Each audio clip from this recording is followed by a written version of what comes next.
పైకి లేపు లోగోలు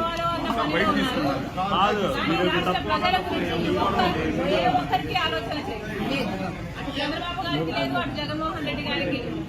అందుకే చెప్తున్నాను, ఇప్పటికైనా కూడా కళ్ళు తెరవాలి ఆంధ్ర రాష్ట్ర ప్రజలు. ఇప్పటికైనా ప్రజల మేలు కోరేది ఎవరు అనేది ఆలోచన చేయాలి. ఈ బీజేపీ తొత్తు పార్టీలైన టీడీపీని, వైసీపీని, జనసేనని ఇంటికి పంపించాలని, కాంగ్రెస్ పార్టీని ఆశీర్వదిస్తేనే మనకు ప్రత్యేక హోదా మళ్లీ సాధ్యమవుతుందని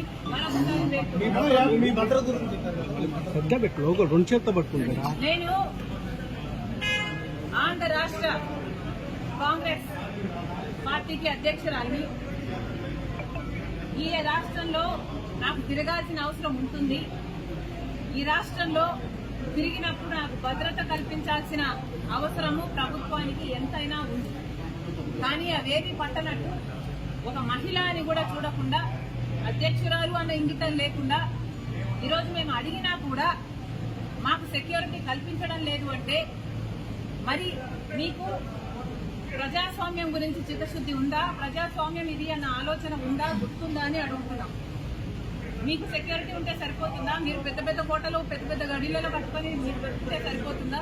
మిగతా వాళ్లకు, ప్రజలకు భరోసా ఇవ్వాల్సిన అవసరం లేదా? ప్రతిపక్షాలకు రక్షణ కల్పించాల్సిన అవసరం లేదా?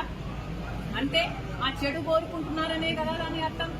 మాకేదైనా ప్రమాదం సంభవించాలని మీరు అనుకుంటున్నారనే కదా అర్థం. ప్రమాదాలు సంభవించడమే కాకుండా ప్రమాదాలు కల్పించే వాళ్ళలో కూడా మీ వాళ్ళు ఉంటారనే కదా మీరు చెప్పదలుచుకున్నది. ఎక్కడ ప్రజాస్వామ్యం? అసెంబ్లీ జరుగుతుంది.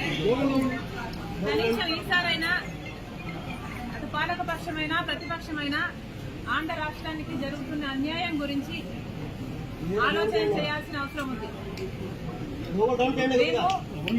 ప్రతిపక్ష నాయకుడికైతేనేమి, పాలకపక్ష ముఖ్యమంత్రి గారి జగనన్న గారికైతేనేమి లేఖలు రాయడం జరిగింది.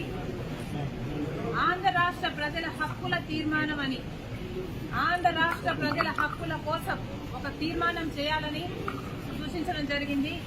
మేము ఎందుకు డిమాండ్ చేశామంటే, ప్రత్యేక హోదా ఆంధ్ర రాష్ట్ర ప్రజల హక్కు కాబట్టి, పోలవరం ప్రాజెక్టు ఆంధ్ర రాష్ట్ర ప్రజల హక్కు కాబట్టి, మనకు రాజధాని సాకారం చేసుకోవడము ఆంధ్ర రాష్ట్ర ప్రజల హక్కు కాబట్టి, గత 10 ఏళ్లుగా కేంద్ర ప్రభుత్వంలో ఉన్నది బీజేపీ పార్టీ, ఒకటే ప్రభుత్వమే ఉంది. అయినా కూడా ఒక్క సంవత్సరం కూడా మన గురించి ఆలోచన చేసింది లేదు. ఇంతకుముందు 5 సంవత్సరాలు చంద్రబాబు గారు ముఖ్యమంత్రిగా ఉన్నారు. ఆ తర్వాత ఇప్పుడు 5 సంవత్సరాలు జగనన్న గారు ముఖ్యమంత్రిగా ఉన్నారు. కానీ ఇప్పటి వరకు కూడా ఆంధ్ర రాష్ట్ర ప్రజల హక్కుల గురించి ఎవరూ ఆలోచన చేసింది లేదు. స్వలాభం కోసం ప్రజల ప్రయోజనాలను తాకట్టు పెట్టింది చాలు. కనీసం ఈసారైనా ఆంధ్ర రాష్ట్ర ప్రజల హక్కుల తీర్మానం అని ఒకటి అసెంబ్లీలో పాస్ చేయాలి. మనకు ఎందుకు ప్రత్యేక హోదా బీజేపీ ద్రోహం చేసిందో, మనకు పోలవరం ఎందుకు ద్రోహం చేసిందో, మనకు రాజధాని ఎందుకు ద్రోహం చేసిందో, వీరన్నిటి మీద అసెంబ్లీలో చర్చ జరగాలి. ఈ తీర్మానాన్ని ప్రెసిడెంట్ కు, కేంద్ర ప్రభుత్వానికి కూడా పంపాలి అని డిమాండ్ చేశాము. దయచేసి ఈసారైనా పాలకపక్షము, అటు ప్రతిపక్షము ప్రజల సమస్యల గురించి ఆలోచన చేయాలని డిమాండ్ చేస్తుంది కాంగ్రెస్ పార్టీ.